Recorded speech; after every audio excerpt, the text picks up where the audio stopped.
Hey y'all, it's Sarah, and I thought I'd share another source of some DIY Miniverse ingredients. And this is what I've got. It's this really cute jumbo eraser that's kind of this Pop-Tart beige color. Now, it does have some print on it, and I've already cleaned the print off the back. You can see it had the Pop-Tart logo and all that on the back. I played around with it to see which method would work the best.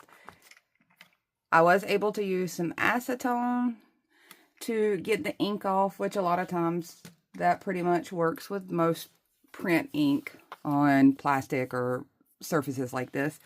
But I did find that rather than dealing with the acetone, if I took another eraser and erased on it, it cleaned it up just as easy, and I haven't tried it on the front that has quite a bit more. So we're going to try that. So we're just going to see how this does. Oh, there we go. It absolutely works just as well without smearing the ink. The acetone took it off, but it did smear the ink first. And this is a whole lot cleaner.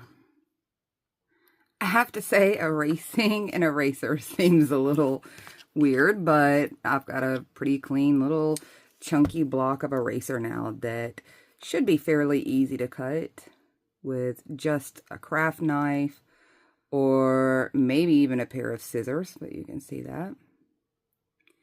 I'm just going to slice down just like that. And as someone that has arm issues, that really wasn't that hard. So now I've got a little sliver here, and I'm looking at that. You could almost make some really nice slices of bread with that. I'm just going to dice this one up for now. But I wanted to show this is a really easy way to do some French fries. And maybe I should go to this end and just switch back and forth here. I'm doing my best to try to cut them fairly even. I did not necessarily cut the slice all that even, doing it at the angle that I was. But I think I can get some really good French fries out of this.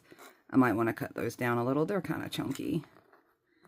And I'm not sure how the color shows up on camera with the way my lighting is, but it is like a tan beigey color.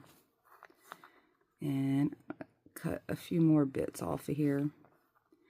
Now at this point, I'm just making some little diced chunks, kind of like the little bits and pieces that are in this little kit. So I'm gonna have a little diced meat if I want it, or you could probably pass this off as diced anything really. And given that it is an eraser type material, and I'm about to test that out with you, I am pretty sure you can add ink to it and it'll soak that pretty decent. But as I've mentioned previously, with anything that you're adding ink to, it works. I've done my other ingredients, my onions and things. It works, and you can put them in the resin. You don't want to stir them around in your resin.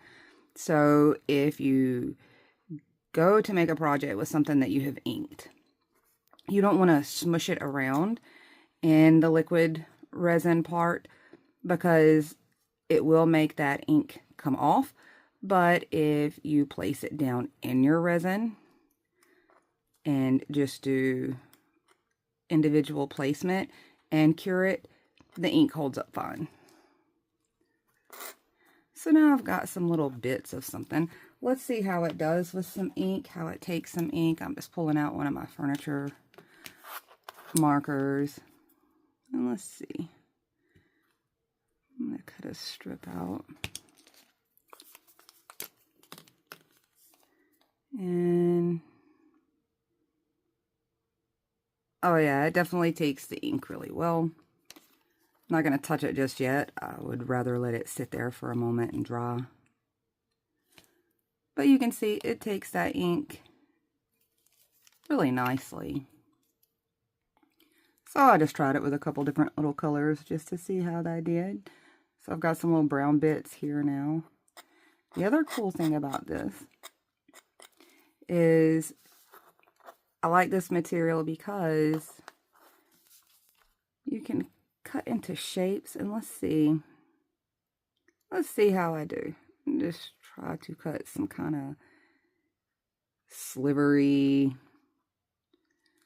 type something that maybe looks like a sliver of meat of some sort. You can carve into it fairly easily. And I'm just kind of carving some lines or etching some lines into it so that when I hit it with that marker, those lines are going to pick up that ink a little differently. I think you could make this look like fish, to be honest. That color is a little on the salmony, fleshy side. Let's see.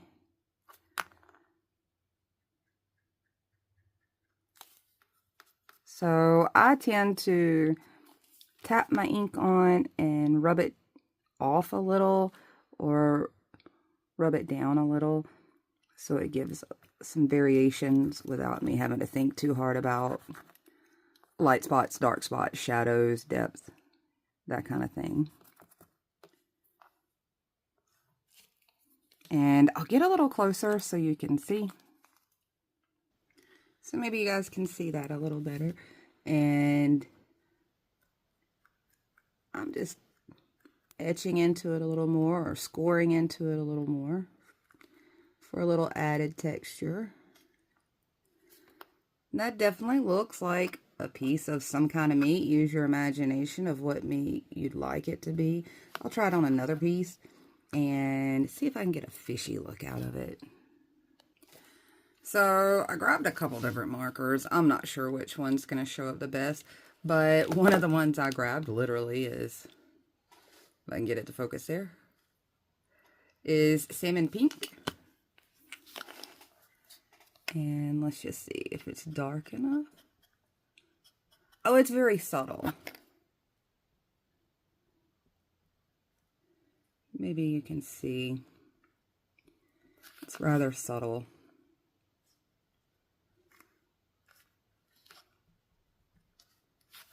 Let's try it with one of these other colors I grabbed. I didn't test swatch them. Wow. I just got a little scrap of something here, a little scrap of cardboard. And this is supposed to be light orange. I feel like it's not a super light orange. But what if I mix the two? Let's blend those two together. Like somewhere I'm on the right track. This is how I learn. Experimenting a little. So I'm going to roll that ink around on there.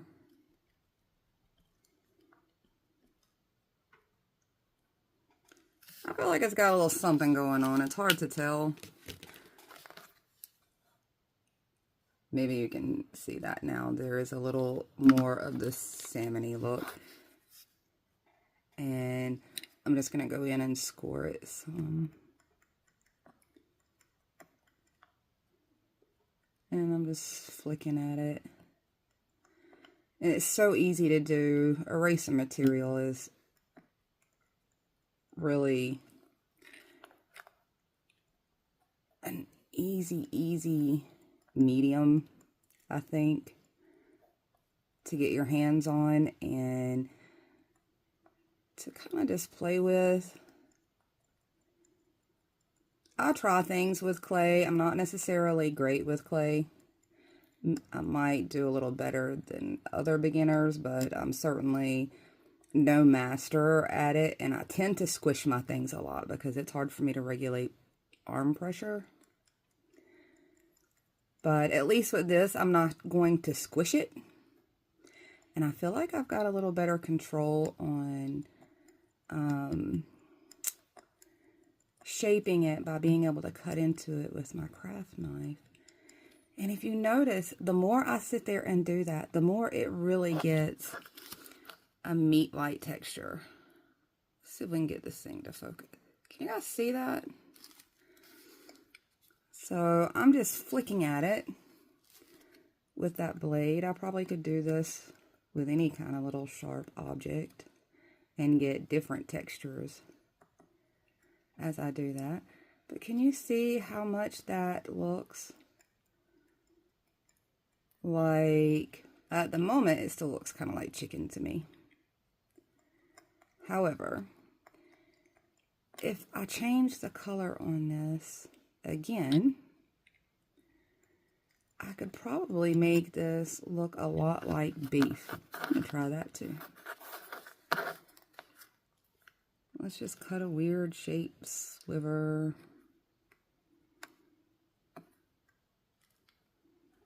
I'm trying to be uneven with my little slivers.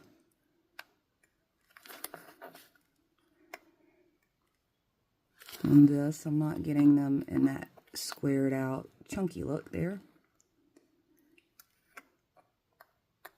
So I'm just gonna start kind of stabbing at this little thing. Try not to poke yourselves.